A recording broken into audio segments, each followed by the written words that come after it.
সকলকে স্বাগত। আর কয়েকদিন পরেই মা দুর্গা আসবেন। পুজোর দিনগুলিতে আনন্দের সাথে সাথে বাঙালির প্রত্যেক ঘরে বিভিন্ন রকম সুস্বাদু খাবারের আয়োজন হবে বা আয়োজন করা হয়ে থাকে। তারই মহড়া হিসাবে আজকে আমি ষষ্ঠী স্পেশাল নিরামিষ আলু ফুলকপির রেসিপি আপনাদেরকে দেখাবো। এখানে আমি ফুলকপিটাকে কেটে উষ্ণ জলে নুন হলুদ দিয়ে 10 মিনিট ভিজিয়ে রেখেছি, যাতে এর মধ্যে ছোট ছোট পোকামাকড়গুলো বার হয়ে যায়। গরম সর্ষে তেলে প্রথমে আলুগুলোকে ভেজে নিচ্ছি। অবশ্যই সর্ষে তেলে এই রেসিপিটা করবেন, অন্য তেলে করলে স্বাদটা ভালো হবে না।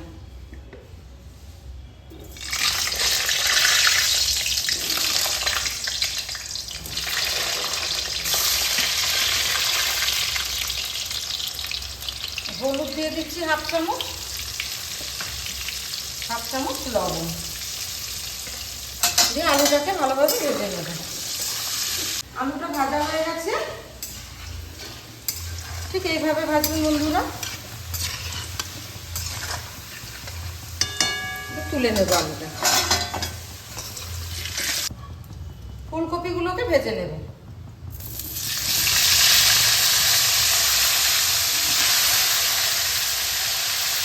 সামান্য হলুদ, হাফ চামচ লবণ দিয়ে খুব হালকা করে ভেজে নেব। কপিগুলো হালকা করে ভেজে নিলাম।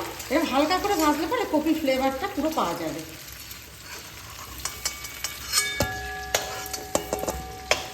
ফোড়নে দিয়ে দিচ্ছি 2টো শুকনো লঙ্কা, 1টা তেজপাতা, 3টে এলাচ, 2টো দারচিনি দানা। হালকা করে ভেজে নেব।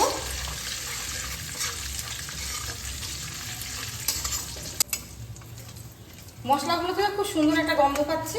এবার আমি এই বাটিতে কাঁচা লঙ্কা, 25 গ্রাম আদা আর একটু মৌরি দিয়ে বেটে রেখেছি, এটার মধ্যে দিয়ে দিচ্ছি।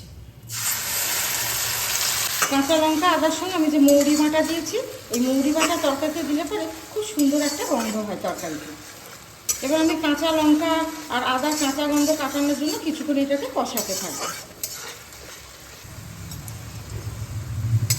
মশলাটা ভালোভাবে কষিয়ে নিয়েছি। এবার এর মধ্যে কিছু শুকনো মশলা অ্যাড করব। 1 চামচ ধনে গুঁড়ো, হাফ চামচ জিরে গুঁড়ো, হাফ চামচ হলুদ, হাফ চামচ কাশ্মীরি লঙ্কার গুঁড়ো। এগুলো ভালোভাবে মশলাগুলোকে মিশিয়ে নেব। শুকনো মশলাগুলো ভালোভাবে কষানো হয়ে গেছে। এখানে আমি 2টো টমেটো পেস্ট করে রেখেছি, এটার মধ্যে দিয়ে দিচ্ছি। টমেটো কাঁচা গন্ধ না যাওয়া পর্যন্ত আমি এই মশলাটাকে কষাতে থাকবো।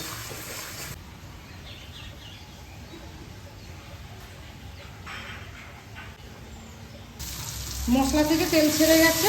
এবার আমি লো ফ্লেমে 50 গ্রাম ফেটিয়ে রাখা দই এর মধ্যে দিয়ে দিচ্ছি, যাতে দইটা কেটে না যায়, সেই জন্য ফ্লেমটা লো করে রেখেছি। ভালোভাবে মিশিয়ে নেব। দইটা মশলার সঙ্গে ভালোভাবে মেশানো হয়ে গেছে।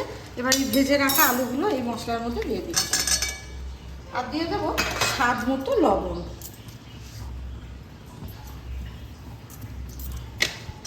ভালোভাবে কষিয়ে নেব। আলুগুলো সিদ্ধ হওয়ার জন্য দিয়ে দিচ্ছি গরম জল।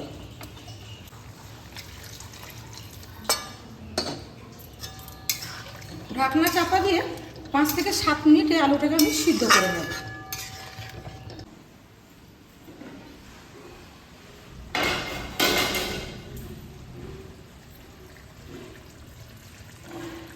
আলুটা সিদ্ধ হয়ে গেছে, দেখতেও কত সুন্দর লাগছে দেখুন বন্ধুরা।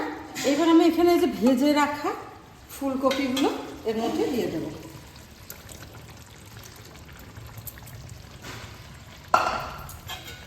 ভালোভাবে মিশিয়ে নেবে এর মধ্যে। কপিটা ভালোভাবে মেশানো হয়ে গেছে। এবার আমি এখানে একটা টমেটো 4 ভাগ করে রেখেছি বড় বড় করে, এটা এর মধ্যে দিয়ে দিচ্ছি। আর দিয়ে দেবো কাজু পেস্ট। এটা আপনারা দিতেও পারেন, আবার স্কিপও করে দিতে পারেন,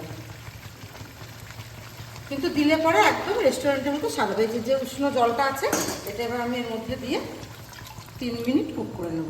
কাজু বাদামটা আমি সব শেষে দিলাম যাতে এর ফ্লেভারটা সঠিকভাবে পাওয়া যায়। স্বাদটা ব্যালেন্স করার জন্য দিয়ে দেবো 2 চামচ চিনি। এবার ভালোভাবে মিশিয়ে নিয়ে 2 থেকে 3 মিনিট আমি ঢাকনা চাপা দিয়ে কুক করে নেব। ঢাকনা চাপা দিয়ে 2 থেকে 3 মিনিট কুক করে নেব। দেখুন 3 মিনিট কুক করার পর কত সুন্দর লাগছে দেখতে। এবার আমি উপর থেকে দিয়ে দেবো একটু গরম মশলা। খেতে অসাধারণ লাগবে। পারলে আপনারা ষষ্ঠী দিন এইভাবেই নিরামিষ আলু ফুলকপি রেসিপিটা বানিয়ে খেয়ে দেখবেন, খুব ভালো লাগবে। ভালো লাগলে রেসিপিটা প্রচুর শেয়ার করবেন, কমেন্টে জানাবেন, আর আমাদের এই চ্যানেলটিকে সাবস্ক্রাইব করে আমাদের পাশে থাকবেন। দেখা হবে অন্য একটি ব্লগে নতুন রেসিপি নিয়ে।